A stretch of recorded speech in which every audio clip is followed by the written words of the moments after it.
little while ago, I had this enormously unexpected, pretty humbling and quietly a bit flattering experience of someone reaching out and getting in touch and asking if I'd do a little bit of coaching with them, which still feels like a bit of a strange term to attach to me and what I do. He and I live in the same general part of the world, so it kind of made sense logistically. He wanted to develop his capabilities as a video maker, and I've somehow managed to build a functioning career out of video in a fairly short space of time, so on paper it lined up. We could spend some time together, talk through gear, talk through workflows, talk through business, the whole shebang. And my brain kind of immediately split into two. One half went, that sounds great, of course I'll help if I can, what a privilege that anyone would ask. And the other half of me thought, who on earth do you think you are offering coaching? Because I really don't see myself as an expert or industry veteran. I'm definitely not sat here with 20 years in drama or a shelf full of BAFTAs behind the camera. I'm still very much a work in progress. And I tried quite hard on this channel not to drift into too authoritative a voice. Sort of the whole pitch of Western approaches, if there is one, is basically that I'm figuring this out in public. Here's what's worked, here's what hasn't really worked, and if any of that helps you shortcut a mistake that I've made so that you don't have to, then brilliant. So the idea of stepping into this role where one person sits opposite you and says, right, teach me, is somewhere between unusual and quite uncomfortable.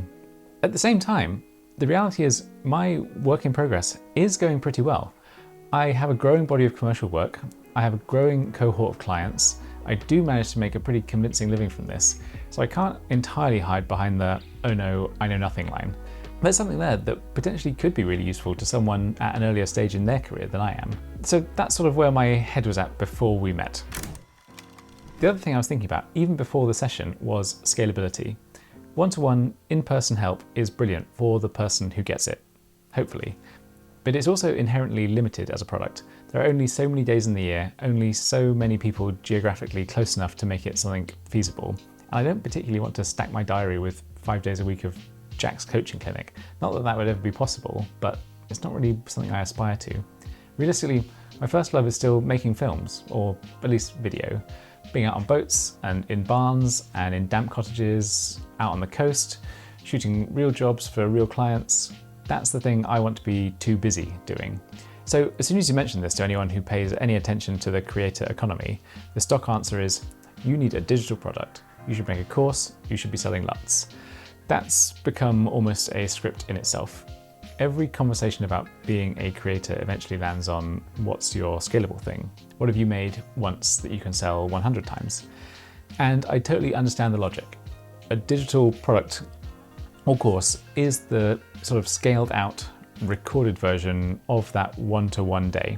You make it once, you revise it every so often as necessary, and it can, in theory, help people in completely different cities and time zones when I'm off filming something else. The hesitation for me is, I suppose, threefold. It's a big job to do that kind of thing really well. There's a whole ecosystem of kind of, I guess, self-styled gurus that I don't particularly want to resemble. And also, critically, I'm still relatively new to this. 3 or 4 years probably in video as a professional-ish, and less than a year as a creator on YouTube. And so it's really critical that any teaching I would do would have to kind of be pitched honestly at the level that I'm actually at. If I make something, it can't be framed as the definitive guide to filmmaking. It would have to be very clearly, if you're at an embryonic stage, I'm a few steps ahead of you and this is what I've learned so far. I'm not sure that's a hell of a convincing pitch. Anyways, that was the sort of mental stew before the day. Flattered, a little bit sort of apprehensive, really keen to make sure it goes well, and sort of vaguely aware that there might be the bones of a bigger thing in what I was doing somewhere, but also super wary of falling into the trap of thinking that becoming some kind of traveling YouTube preacher evangelist was a good idea. But fast forward to right now, and the coaching has taken place. The client and I had our day together, and it was really good. I still don't quite know what label to put on it. Coaching sounds a little bit lofty still. Teaching feels a bit formal. Consultation makes it sound a bit more like it was a business class. What it actually was in reality was two people who love cameras and making images talking about kit and method for 5 hours over a couple of coffees and a light lunch. The guy was an enormously erudite and interesting chap in and of his own right, so it wasn't just me holding court talking about shutter angles and core SWX batteries. There was plenty of chat about life, previous careers, general experience, the stuff that sort of sits around the edges of the work, but absolutely colours one's approach to it. To say it was a hoot might be overstating it slightly, but it was genuinely a real pleasure. We built in a bit of practical work as well. We went out and tested a couple of setups I thought might help his decision-making process and workflow, but it wasn't really a full workshop with detailed breakdowns of setups and scenarios. It was just a small and pretty focused, here's how I'd actually use this in the field kind of session. And also, these are some things to watch out for. And so on the day, it felt much less like an I'm the professor, you're the student kind of setup, and much more like sort of, I suppose, let's point all of our combined attention at your specific situation and see where we can untangle it and make a bit of sense of it. One of the interesting knock-on effects of running a YouTube channel is that whether you intend to or not, you become, I suppose, a communicator of technique.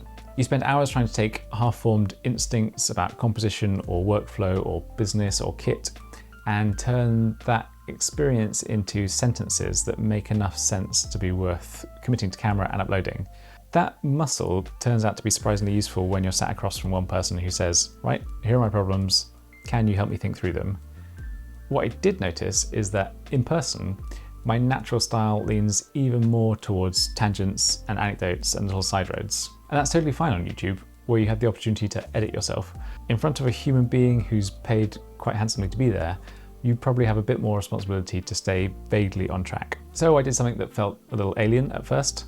I made a checklist beforehand. Bullet points, a bit of a structure, the main themes that I wanted to cover, and not what you'd really call a lesson plan probably, but enough of an outline that I could periodically glance at it and say, right, we've done gear and exposure, but we've not yet talked about client communication. Let's move on to that. That helped a lot, and it stopped the day from dissolving into a long, meandering pub-style chat and kept it pretty anchored and reasonably focused on the reasons that he travelled down for. If I had to describe how it felt in academic terms, it was a bit like those university seminars where the college group is led by a master's or PhD student rather than a real bona fide professor. That's very much where I see myself in video right now. I'm definitely not the professor, I'm still very much a student. I've just been hanging around the department slightly longer than a few of the other students. And I've done enough assignments now that I can say, yes, this bit of the course will blindside you, but here's how you can get through it. What people often say is kind of true. You don't really know how well you understand something until you have to try and explain it to somebody else. Over the course of the day, I found some topics where I could pretty much explain the principle in 3 different ways with fantastic examples, and it all felt very natural. And those are clearly areas where my understanding is properly ingrained now.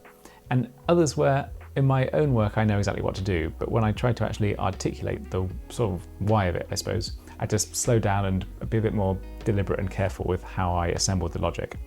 So my understanding is there, practically, at an intuitive level, but sort of the language and articulation lagged a tiny bit. That in itself is kind of useful feedback for me. It shows where I still need to build bridges between method and theory, especially with a view to explaining it to somebody else. So the day was worthwhile, not just for him, but also for me in that respect. And it sort of highlighted where I'm fluent and where I'm still a little bit tongue-tied, even when the work looks fine on screen. Because people tend to always be curious about the money side of things, I charged 3/4 of my usual on-location production day rate. The reasoning was, it's a technical consultation, and we're talking about camera settings, workflows, kit, investment, things that materially affect someone's ability to earn money with their work. It sits in that same category as hiring a specialist to look at your accounts or your website. You're not just buying hours, you're buying access to someone else's accumulated mistakes and problem solving. If I think about how much time and money I could have saved by having access to a practitioner in person at an earlier stage in my own development, someone who I could ask very specific, context-heavy questions, I have a pretty good sense of the value of that kind of session. So it wasn't a cheap exercise for the client by any means, but I think in the grand scheme of things that affect your business for years, I'm pretty sure it was kind of commensurate with what they got out of it at the end of the day. And from my side, it felt like a pretty good balance. It respected the time and planning involved without pretending it was the same as taking on a full production, with all the associated risks and responsibilities of doing that. The obvious limitation for me here is geography. I live in the middle of nowhere, and it was just a stroke of luck that the client happened to live slightly less in the middle of nowhere in the next county over and was happy to drive down, and that we had a time in both of our schedules that worked. That's not likely to scale into a weekly thing, nor ever probably even monthly. If I were to ever lean into this more deliberately, it probably would have to look like the occasional in-person day when it's practical and makes sense, some form of one-to-one online session for people who genuinely want that sort of focus time, and possibly, maybe further down the line, a digital product of some sort, a course, dare I say it. But the bit that actually interests me, if I went down that route at some point in the future, is less the how to expose S-Log3 side and more the how to build a small video business that actually works side. The business side is very energizing in a way that the technical side, though I enjoy and find interesting, just doesn't quite meet. Before this, I spent years in small businesses, particularly hospitality, and I've seen startups thrive and others grind themselves into the tarmac. And I've been on both sides of that coin. I've seen firsthand what happens when the numbers don't add up, and I've seen firsthand what happens when they do. So if anything, I suspect I've got more to offer in that side of things. How to think about getting your first few clients, how to price yourself so you're not accidentally running a very stressful charity, how to avoid some of the traps I've fallen into with scope, contracts, expectations, how to make your craft good enough that people keep coming back without needing to buy absolutely every bit of kit under the sun.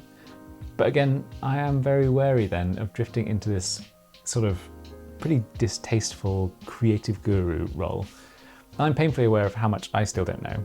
The idea would never be to present any of this as a grand final theory of video making practice or filmmaking. It would have to be pretty explicitly framed as, this is what's working for me right now in my size of business in this part of the world. If that sounds similar or applicable to you, here perhaps are some things to try. So if I were to ever go down that route, this route, it won't be immediately. It might be a 2026 thing, maybe a 2027 thing, but definitely not a next week or next month problem. I need a bit more mileage and a lot more headspace before I would feel comfortable putting together and then putting out something like that. You will be relieved to know. But nevertheless, it's been quite an interesting thought exercise. I want to stress that this episode is not a sales pitch. Yes, I've done a day like this now. Yes, it went well. Yes, it was financially and intellectually worthwhile for both parties. But I am not about to roll out a landing page or a 12-week mastermind or whatever the current fashionable phrase is. In an ideal world, I'm too busy making films and doing client work to be spending any of my time on Zoom telling people how to navigate shutter speed and shutter angle. The reason I'm bringing it here is the same reason I bring most things to Open Channel. It's a new development in my working life. It's raised some questions that I can't entirely answer on my own, and I'm interested in the collective wisdom of whoever's on the other side of the screen. My aim with Open Channel is always for them to be a dialogue, but in practice I know that they often end up being a bit of a long monologue with a question kind of tacked on at the end. It's a bit actually more like an agony uncle column, but where I'm the one writing in and you are the uncle sending the advice back to me. So once again, if you're up for it, have you ever found yourself in a similar situation in your own field, doing informal coaching, mentoring, or consulting? How did that feel? If you're earlier in your video journey, would a day like this, whether in person or online, not with me, but just sort of in principle, actually appeal? And what would you want to get out of it? And have you bought any courses or digital products that were genuinely worth what you paid? And if so, what made them valuable? Or did you get scammed? Were they an absolute racket? I mean, my thinking is that most of these things are basically scams. Not quite scams, but you kind of know what I mean. Just charlatans, fly-by-nights, snake oil salesmen. And I don't want to have anything to do with that, personally, morally, and from a business point of view. So I'm not promising anything. I'm just trying to work out whether this is something to gently sort of lean into, or whether it's just one of those delightful one-off experiences that I can walk away from and just have as a good memory. As always, thank you for your ever long suffering participation in whatever it is I'm doing here. Your comments and messages and the occasional cortado genuinely shape about how I think where to point the ship next. I am still Jack, a slightly tireder version of myself than usual. Whatever this is Western Approach's open channel. Thank you very much for watching. Please get in touch, give me your advice, and see you next time.